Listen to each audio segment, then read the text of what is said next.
अस्सलाम वालेकुम, कैसे हैं आप सब। Welcome back to my channel. आज हम बड़ी ज़बरदस्त सी 3 डिफरेंट चटनियाँ बनाएंगे। चैनल पर नए हैं तो लाल सब्सक्राइब का बटन दबाएं और मेरे चैनल को सब्सक्राइब कर दें। वीडियो अच्छी लगे इसे लाइक कीजिएगा। तो चलें हम अपनी फर्स्ट चटनी बनाते हैं, जो हम बनाएंगे इमली और खजूर के साथ। सबसे पहले हम जग में 1 कप इमली का पल्प डालेंगे। इमली को मैंने भिगो के उसकी गुठलियाँ जो है वो अलग कर ली हैं और जो गूदा बचा था उसको हम जग में डालेंगे। और साथ में अब इसके हम डालेंगे 6 से 7 खजूरें।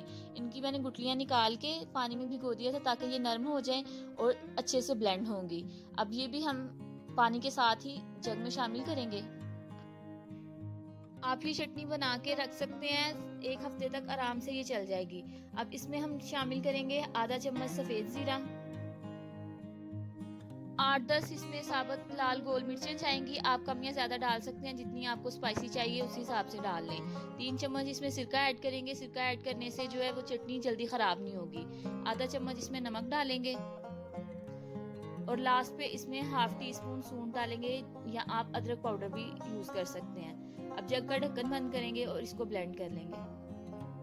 खजूर के इस्तेमाल से इस चटनी में काफ़ी मिठास आ जाएगी। अगर आपको लगता है कि मीठा कम है, आप इसमें 2 चम्मच शक्कर भी शामिल कर सकते हैं। 2 से 3 मिनट तक इसको ब्लेंड करेंगे।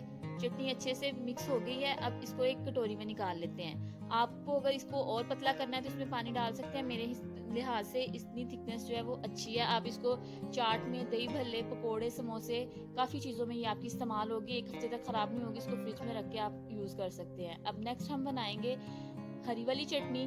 उसके लिए मैं 1 कप इसमें धनिया शामिल करूंगी। धनिया मैंने डंडियों के साथ इस्तेमाल किया है और ताकि उसकी बहुत अच्छी खुशबू आती है और फ्लेवर भी इन्हेंस होता है। और अब इसमें हम 1 कप जो है वो पुदीना डालेंगे। दोनों चीज़ों को पहले से अच्छे से धो के फिर जग में शामिल करें। एक दरमियाने साइज की प्याज को मोटा मोटा मैंने कट कर लिया है और साथ में इसमें रफली चॉप करके 2 से 3 हरी मिर्चें डालेंगे। मिर्चें आप अपने टेस्ट के अकॉर्डिंग कर सकते हैं, जितना आपने इसमें स्पाइसी खाना है। साथ में इसके 2 चम्मच इसमें लेमन जूस डालेंगे और आधा चम्मच जीरा, हाफ टी स्पून नमक जाएगा और लास्ट पे इसमें हम 1 चम्मच कुकिंग ऑयल का ऐड करेंगे।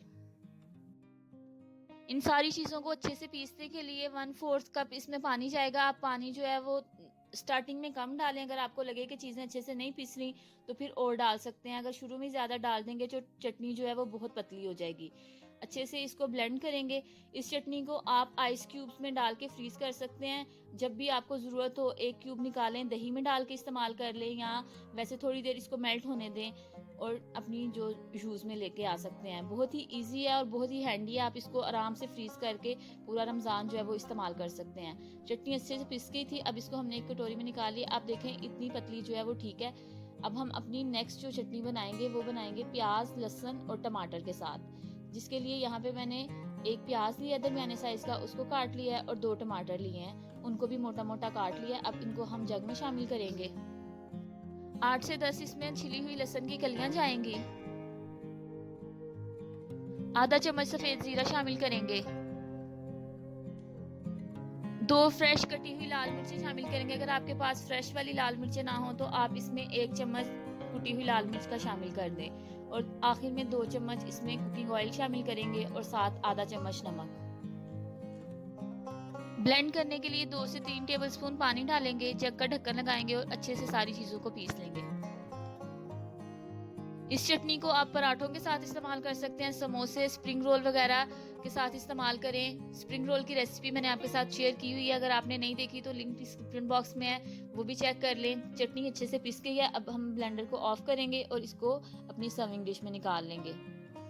बड़ी ज़बरदस्त सी इसमें से खुशबू आ रही है। जो हमने फ्रेश लाल मिर्च यूज़ किया है उससे देखें कितना अच्छा इसका कलर आया है। इन रेसिपीज़ को ज़रूर ट्राई करें और फीडबैक मेरे साथ शेयर करिएगा कि आपकी चटनियाँ कैसी बनी। वीडियो अच्छी लगी हो इसको लाइक करें, शेयर करें और चैनल को सब्सक्राइब करना मत भूलिएगा। बहुत जल्द मिलेंगे नई रेसिपीज़ के साथ। तब तक अपना बहुत ख्याल रखें। अल्लाह हाफिज़।